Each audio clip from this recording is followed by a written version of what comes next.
Hey guys, and welcome back. Today's video is actually going to be a collection. So as you can see, I'm dressed for the summer. It's actually winter, but I'm dressed for the summer. I know, I'm crazy, but hey. I'd like to start out with a big shout out to Grant. Grant posed a very good question, and one that I'd never really thought about, and that's he's newly acquired a K1600. So great choice, welcome to the club. But he's finding it difficult to acclimate to the K1600. So I thought, why not do a video and talk about my journey to the K1600 and see if that helps. So that's what we're going to do. So I've got an engine cam on today, I've got the dash cam, and then I've got the ching. So we should be able to come up with something that's reasonable. Now we're actually in minus figures today, so you'll have to bear with me. So I will be catching my breath quite a bit. Let me just adjust that. Yeah, hopefully that'll work.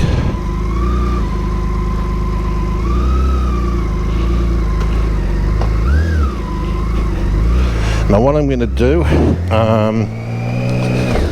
the sun's out, it is cold, there's still snow and ice around, so I will be driving carefully.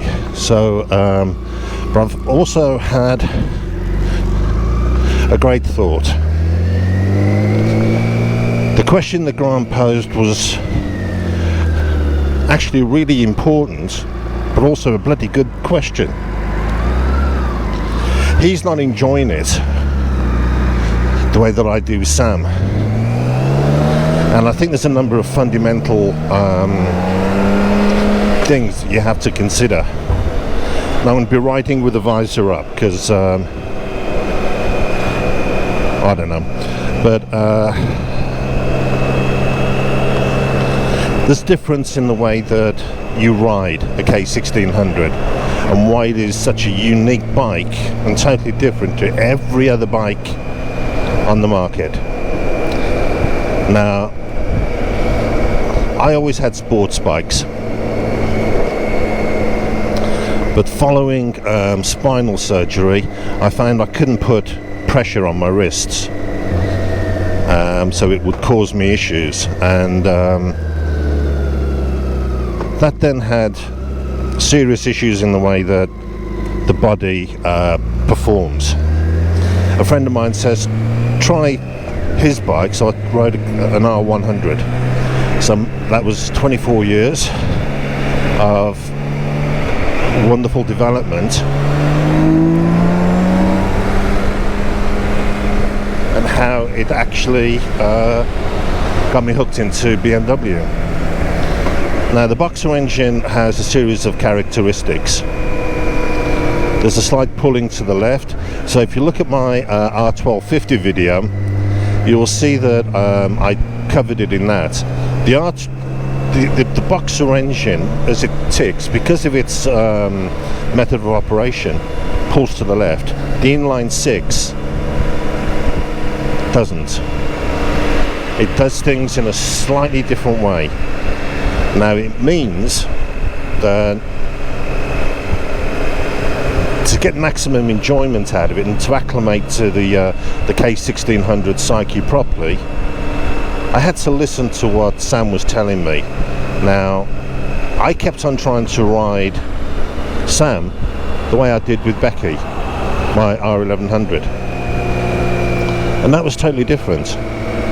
There was a whole different way of being on an R1100 on the boxer engine. For one, you sat on the bike. With Sam, you sit in the bike, so there's actually less shifting of the body mass across the saddle, because the K1600 will do a lot of things that no other bike can by the way that you jiggle your butt. Now, it sounds daft, but other 1600 riders may have tuned into it faster than I did. Now, when I first had Sam, she came with Metzler Rotex. Very hard tyres, very good tyres, but not good for me. I had no feedback, I had absolutely nothing. So I couldn't understand what Sam was telling me. I couldn't feel the road, couldn't feel anything that was going on within inside my wonderful machine. And that was quite alarming, because one of the things about riding a bike, it's all about feel. So I went back to my Michelin Road Pilots, the 4Gs. Well, the 4 I had on Becky, and then the 4 GTs, because Sam's a slightly heavier girl. And then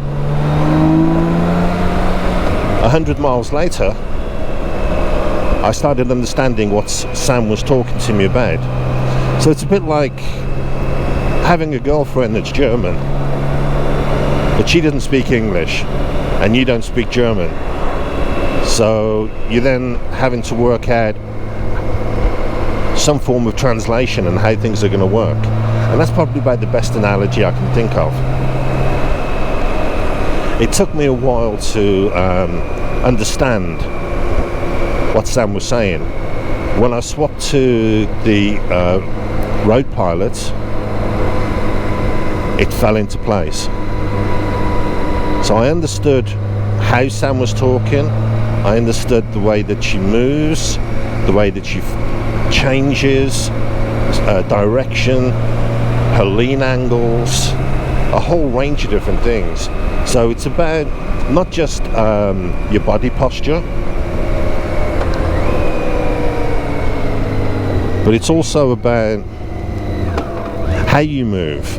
Now, I do a lot of bum wiggles, and you can go around a corner on a 1600 slightly different to any other bike. On a sports bike, you'll be hanging off it.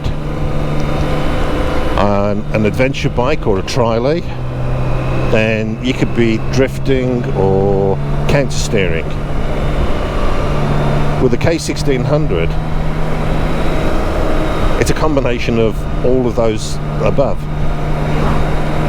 But you do it with very little movement of the upper body. It's all done down here on the butt. So the butt tells me that I'm going around the corner. So you'll see me coming around the corner and I just lean. No other movement of the body. I just leaned and then she went. So